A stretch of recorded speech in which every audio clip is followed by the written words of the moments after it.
네.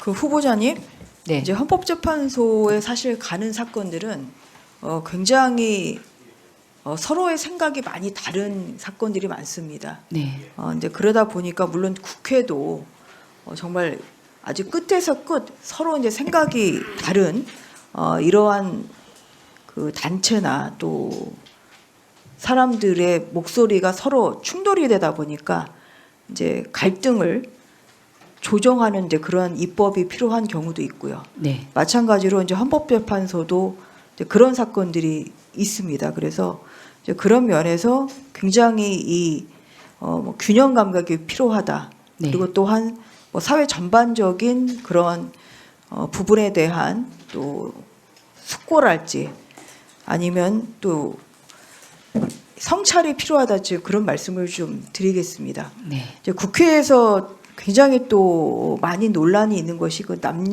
이제 차별금지법 이런 부분이거든요. 근데 이제 관련해서 지금 이제 후보자께서 이 동성혼에 대해서는 동성애 자체는 사적인 영역으로 존중받아야 된다고 생각한다 지금 이렇게 답변하셨어요. 네. 그렇지만 이 합법화 문제 아직 이제 동성혼은 합법화되지 않았기 때문에 네. 이것은 이제 헌법 36조 1항에서 정하고 있는 이 양성을 기초로 성립되고 유지해둬야 된다. 여기에 이렇게 규정이 되어 있기 때문에 결국 이성 간의 혼인을 전제로 하고 있는 것이다. 지금 이렇게 보고 계신 거죠. 네. 그러면은 이제 더 나아가서 보면 그럼 동성혼은 현재는 그럼 합헌이다. 이렇게 해석할 수가 있겠습니까? 동성혼을 금지하는 것이 합헌이다. 그렇게까지 생각은 하고 있지 않습니다. 좀 그 얘기 아니에요? 동성혼의 합법화 문제는 헌법 규정의 개정 문제로 결국은 제기할 수 있는 것이다. 이렇게 되어 있거든요. 그래서 현재 지금 36조 1항에서는 혼인은 양성의 평등을 기초로 성립되고 유지돼야 한다. 이렇게 규정하고 있기 때문에 지금 합법화가 되기 위해서는 개정이 필요하다. 지금 그런 의견을 피력한 거 아니에요? 그럴 것 같습니다. 예. 지금 헌법 그렇다고 규정 자체는 하면 네. 지금 합법화가 안 되는 것은 지금 그것은 위헌은 아닌 거잖아요. 현 헌법 체계 하에서는 그렇게 해석할 수가 있습니까? 어떻습니까? 그래서 제가 이 네. 당부를 드리는 거예요. 네. 이거 굉장히 네. 많은 다양한 사람들이 대한민국에 살고 있기 때문에 네. 근데 그러한 의견의 충돌이 또 헌법재판소에 있을 수 있습니다. 거기서 중심을 잘 지켜야 된다. 그래서 이 동성혼의 허용 문제에 대해서 제가 그 부분은 현행법상으로는 뭐 안 되는 것이고요. 이제 앞으로 그렇게 익히거든요. 그 부분은 제가 뭐 그렇게 깊이 연구한 부분은 아니어서 일단 조금 더 추가로 생각을 해보아야 될 것 같습니다. 네. 네, 수고하셨습니다. 네. 네, 후보자님 재판관 지명을 진심으로 축하드립니다. 감사합니다. 네. 앞서 이제 모두 발언에서 하신 말씀 국민과의 약속인데 헌법재판관이 되신다면 정말 우리 헌법 가치의 수호와 국민 기본권 보호를 위해서 최선의 노력을 다해 주실 것을 다시 한번 약속하십니까? 약속합니다. 네. 그 한 가지 좀 질문을 드리고 싶은데요. 후보자님 뭐 법관 하는 동안에 관용차 이용하셨나요? 관용차를 제가 그 공주지원장 할 때 네. 그때 일부 이용했습니다. 그 재직 기간이 몇 년이셨죠? 2년 했습니다. 2년. 그럼 2년 동안 재직 기간 동안에 관용차를 이용한 하이패스 하면 어디를 움직이는지 알잖아요. 네. 그럼 그 내용을 다 제출해 줄 수 있겠습니까? 전부 다? 관용차. 네, 원하시면 네, 그다음에 KTX 네. 열차 타고 다니고 이거 제출하실 수 있겠습니까? 전부 다 2년치. 근데 왜 제출해야 되는지. 그러니까 제출하실 수 있겠냐고요. 그러니까 2년치 다.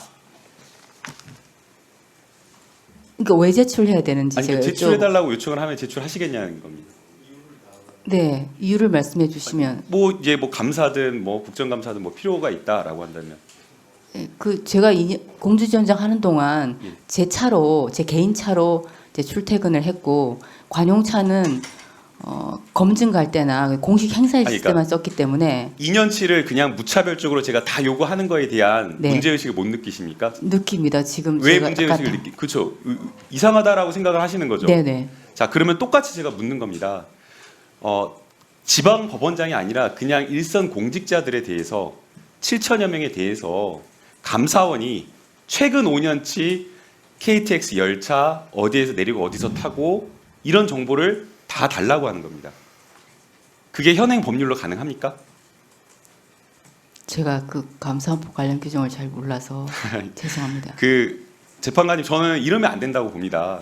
이 자리는 후보자가 헌법재판관으로서 적합한지 전문성과 정말 우리 국민의 기본권을 지킬 그런 가치가 있는지를 보는 자리인데 아주 중요하고 분명하게 말씀하셔야 될 그런 답변에 대해서 다 모른다. 정확하게 이야기할 수 없다. 아니 이거 누가 보더라도 말도 안 되는 상식적이지 않은 개인정보법 위반이 될 수도 있는 거고 제가 이제 어떤 감사원법에 근거하지 않은 걸 수도 있고 제가 그 관련 아니, 지금 규정을 몰라서 방금 이 사실관계를 말씀드리지 않습니까? 네. 공무원에 대해서 7천여 명의 공무원에 대해서 5년치 열차 어떤 열차를 몇 시에 타고 언제 타고 어디에서 내리고 그리고 하이패스 기록 이런 것들을 5년치를 다 달라고 한다라고 하면 그 정당한 목적이 있어야 할 것 정당한 같습니다. 목적이 있다라고 하더라도 감사라고 하더라도 그게 가능하냐라는 겁니다. 제가 검토해 보겠습니다. 저는 그 말씀이 틀렸다고 생각이 듭니다. 정당한 목적이 있더라도 이렇게 과도한 이런 어떤 자료를 요구하는 것은 개인정보보호법 위반을 넘어서서 국민의 과도한 기본권을 제한하는 거 아니겠습니까? 감사원과 공무원이라고 하는 그 가불관계, 그런 어떤 특수한 관계 때문에 어쩔 수 없이 이렇게 기본권이 침해가 당하고 있는데 여기에 대해서 잘못됐다라고 말씀을 하셔야지.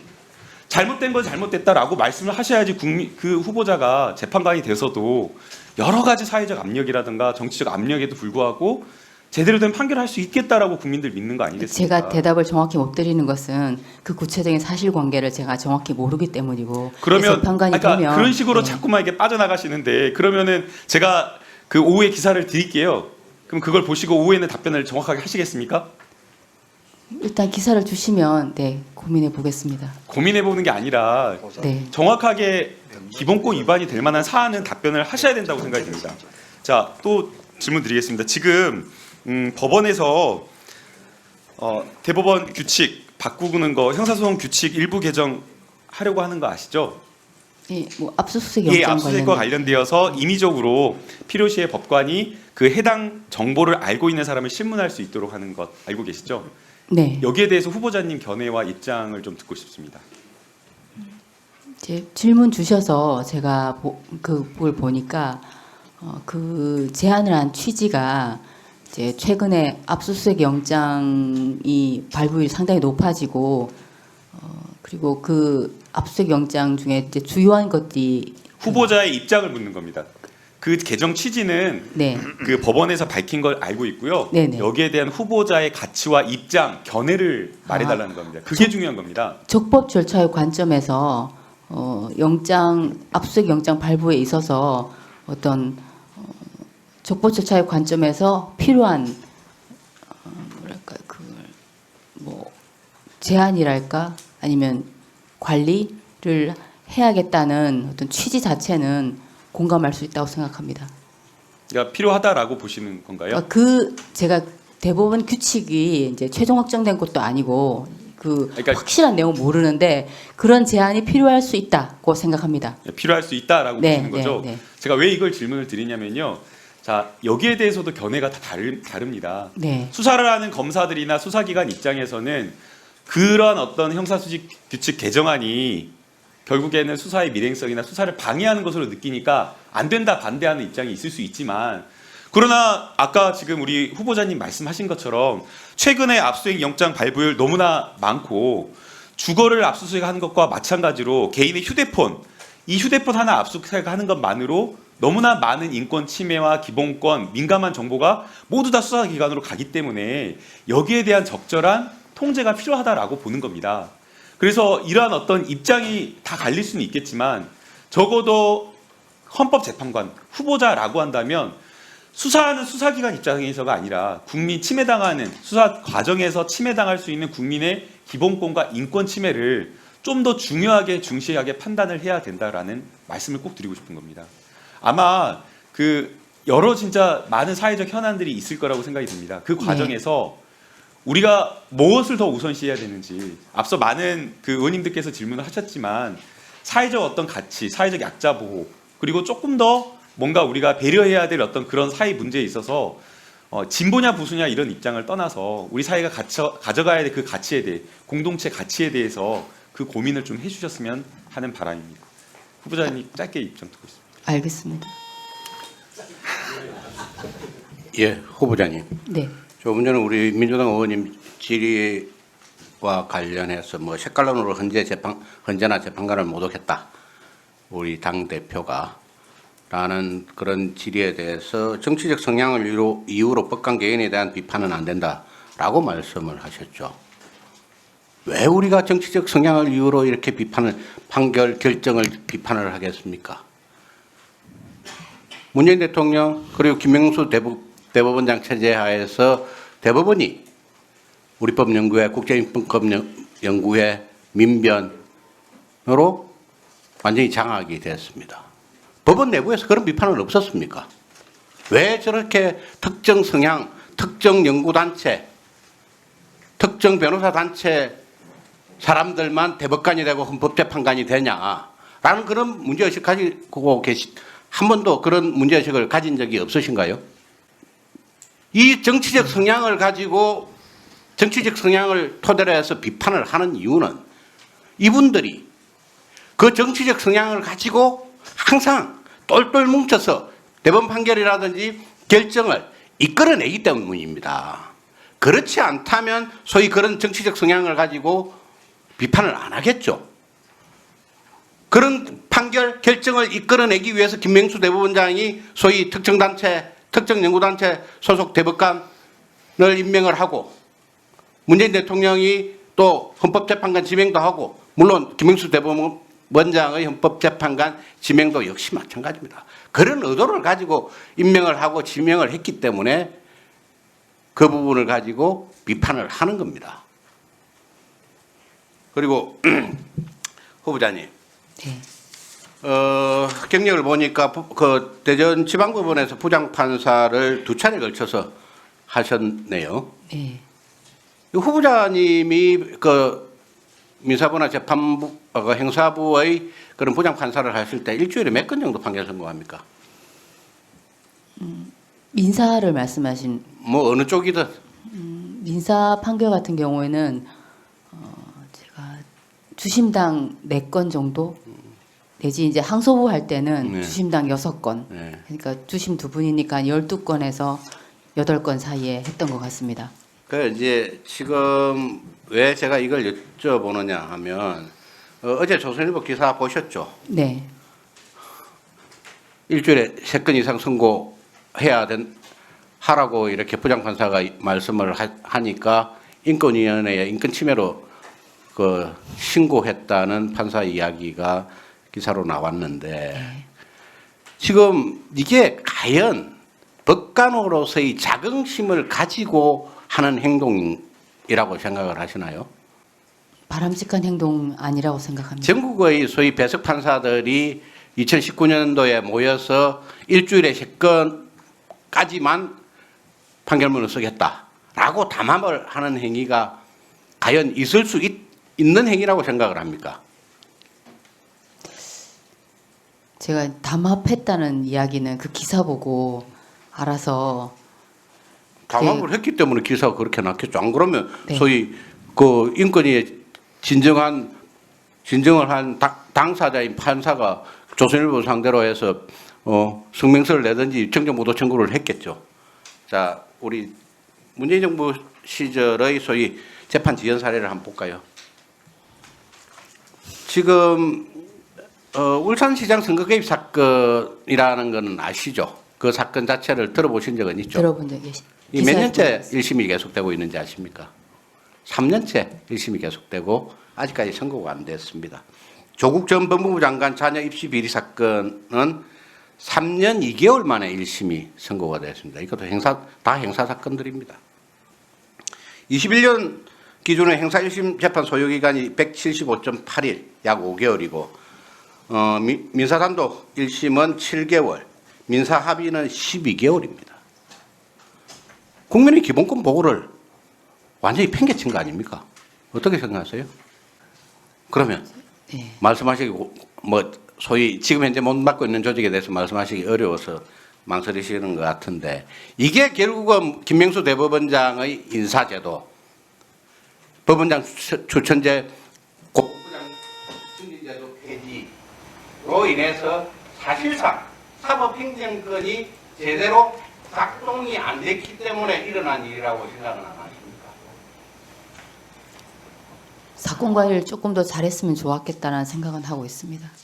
사건 관리는 결국은 사법행정권, 법원장이나 법원행정처장의 사법행정권이 제대로 작동돼야 그래도 판사들이 제대로 열심히 일하는 동기가 생길 거 아닙니까? 아무런 열심히 일해야 한다는 동기 자체가 지금 아무것도 없거든요. 그렇기 때문에 김명수 대법원장 체제의 법원이 정말 이 정도까지 안 가졌다. 라는 말씀을 드립니다. 네. 네, 후보자님. 네. 이제 그 검수완박법 관련해서 사실 저는 좀 아쉬운 게 그 다음 거 보고,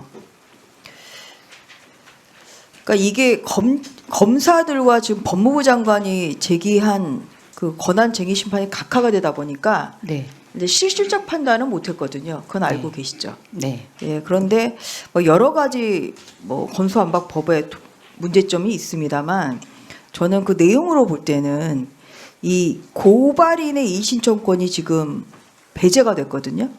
네. 예, 새로운 행사성법에 따라서. 네. 근데 이게 절차적으로 사실 이제 문제가 있고요. 네. 이제 절차적으로 문제가 있는 거는 뭐 나중에 또 문제가 될 때 한 보시면 좋을 것 같고요. 뭐 속기록이나 그런 것들이 있으니까. 네. 이게 고발인이 지금 제외되면 사실 여러 가지 그 문제가 좀 생기는 거 아니겠어요? 이번 헌재 결정에서도 이제 그러한 우려를 좀 표명한 그런 재판관들이 있거든요. 그러니까 예를 들어서 그런 거죠. 뭐 아동 범죄랄지, 뭐 아니면은 또 뭐 장애인이랄지, 아니면 성범죄랄지 이런 좀 사회적 약자가 이제 피해자인 경우에는 사실 피해자가 또 고소를 하는 것이 여러 가지가 번거로울 수도 있고 또 정신적으로 힘들 수가 있기 때문에 뭐 상담소장이랄지 이러한 제3자가 사실 고발을 좀 많이 해왔습니다. 네.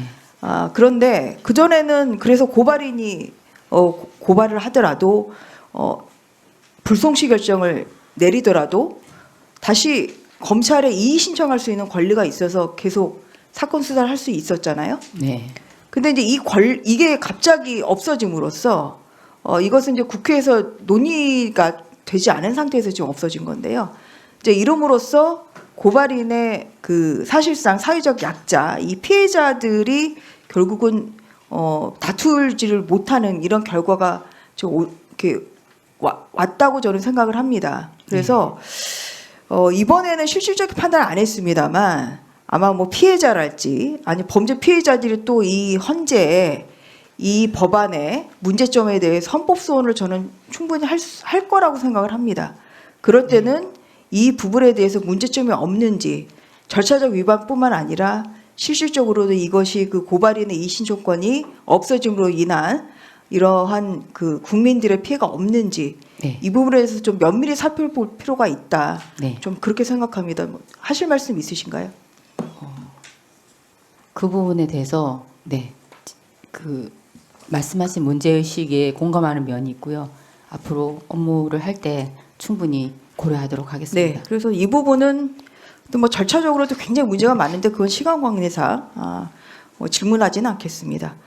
이제 그 다음에 그 다수결의 원칙이라고 있어요. 헌법 49조에 보면. 네. 그래서 이 다수결의 원칙의 의미라는 거는 뭐 숫자만 많으면 그게 다수결의 원리라고 생각하세요? 아니면 실질적인 토론이 다른 상태에서 이루어지는 다수결의 원칙이 이게 헌법 정신이라고 생각하십니까? 전자십니까? 후자십니까? 실질적인 토론을 전제로 한다고 생각합니다. 예, 그렇죠. 네. 그래서 이제 사실 이번에 그 검수완박 결정에서의 그 판단이 최종 판단이 사실 아쉬운 게 뭐냐면 그 다음 이 직전 좀 PPT 좀 띄워주시고요. 그러니까 안건조정위원회가 사실 굉장히 무력화돼 있거든요. 네. 그 안건조정위원회의 안건조정제도의 취지는 국회 내 다수 세력의 일방적 입법 시도를 저지하는 그런 기능을 이제 가지고 있음에도 불구하고 네. 민영배 의원의 위장 탈당으로 이제 이런 것이 형해화된 것이 있고요. 그리고 또 그러다 보니까 결국은 실질적 토론이 이루어지지 않은 상태에서 사실 국회 통과가 된 것이죠. 네. 그래서 이제 그런 면에서 보면 이 헌법 49조 위반으로 이 안건조정위원회 이런 무력화가 결국은 실질적 토론이 전제가 수반되지 않았기 때문에 전체적으로 이 법 통과 자체가 사실 무효로 볼 소지가 저는 있었다고 봅니다. 이런 점에서 이 국회에서 지금 이루어지고 있는 여러 법률안 심의에 있어서 이 헌법 49조의 이 다수결의 원칙이 실질적 토론이 수반되는 것인 대해서도 헌법재판소에서 관심을 가지고 저는 봐야 된다고 생각합니다. 어떻게 생각하십니까? 네. 위원님 말씀하신 부분에 충분히 공감합니다. 네, 이상입니다. 네, 수고하셨습니다. 다음 김남국 의원님 질의해 주시기 바랍니다. 네, 후보자님 제가 오전에 기사를 좀 공유해 드렸는데 기사를 좀 보셨어요? 감사원에서 네, 네, 예, 봤습니다. 코레일 직원들에 대해서 요구한 정보들. 네, 자, 네. 이 사실관계를 보셨을 때는 거기에 대한 어떤 국민의 심각한 인권 침해 있다고 판단하십니까? 어떻다고 보십니까? 그 기사를 보니까 네. 그 감사원에서도 좀 과다하게 사인이 때까지 사인이었던 그 부분에 대해서까지 광범위하게 그 개인정보를 수집한 부분에 관해서 후보자님 감사원의 입장을 묻는 것은 아니고요. 아니, 그러니까. 후보자님의 네네 그래 견해와 판단을 알겠습니다. 간단하게 조금 설명을 짧게 거기서도 인정한 것으로 제가 알고 있고 지금 위원님께서 말씀하신 부분에 공감하는 측면이 있습니다. 제가 말한 거에 공감하면 네. 안 되고요. 네. 후보자님께서 생각하시는 그 후보자의 생각을 좀 듣고 싶다는 겁니다. 어떤 부분을 정확하게? 그러니까 네. 지금 감사원에서 공직자 7,000명에 대해서 사인인 기간뿐만 아니라 그냥 이름과 주민번호를 코레일 측에 제공하고 그와 관련된 이용 정보 5년치를 다 달라고 했다라는 겁니다. 그러면 여기에서 네. 국민의 과도한 기본권 침해가 발생했다라고 판단하시냐라는 겁니다.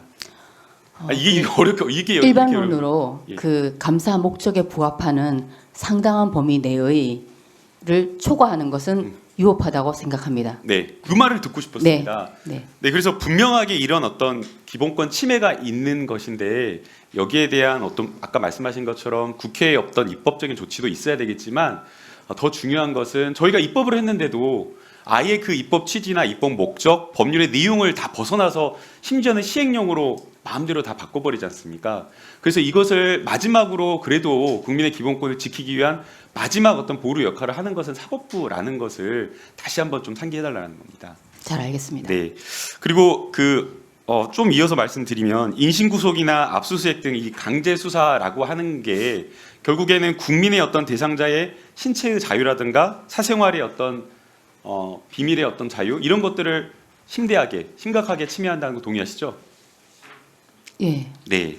그래서 범죄 수사를 하더라도 불가피하게 임의 수사가 원칙이고 불가피하게 강제 수사를 할 필요성이 있는 경우에 강제 수사로 나아가는 거죠.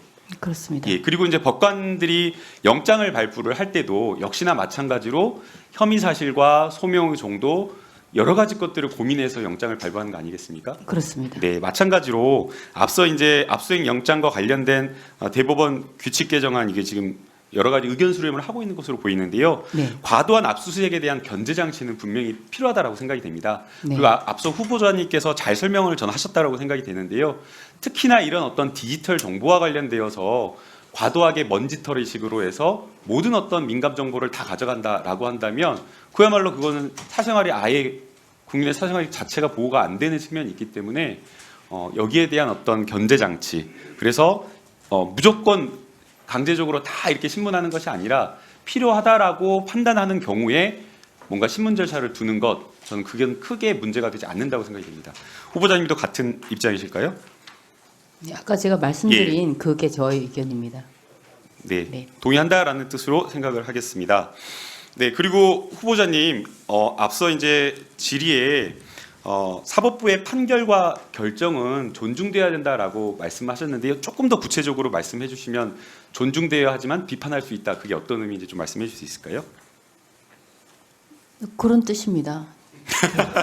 예, 결과는 존중되어야 하고 법리적인 면에서 아, 비판할 수 있다. 예. 이유가 기재되어 있으니까요. 그러면 이제 법리적인 면에서 비판할 수 있다. 자, 그러면 헌법재판관들이 한 결정에 대해서 양심을 내빼개친 정당 하수인 역사는 곡하가세한 당신들을 모렴치 혐의로 징벌할 것. 뭐 그다음에 뭐 인권법 학회에 가입했다라고 하면서 색깔론을 입혀가지고 도저히 법리적이라고 볼 수 없죠.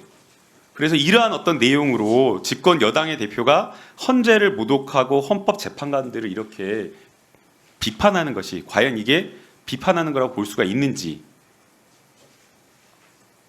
제가 그 기사를 정확히 제가 불러드린 표현입니다. 맥락이 말씀하기가 좀 어려워서 그런 거죠. 네, 맥락이 있으니까. 네. 맥락이 그 헌재 결정을 보고 그렇게 페이스북에 글을 올린 거예요. 네. 예.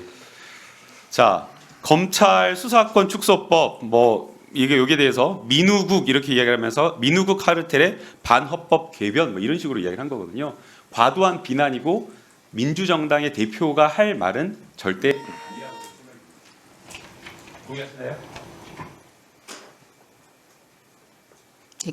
그 복관 개인에 대한 정치적 성향을 이유로 한 과도한 비판은 자제되어야 한다고 생각합니다. 알겠습니다. 이상입니다.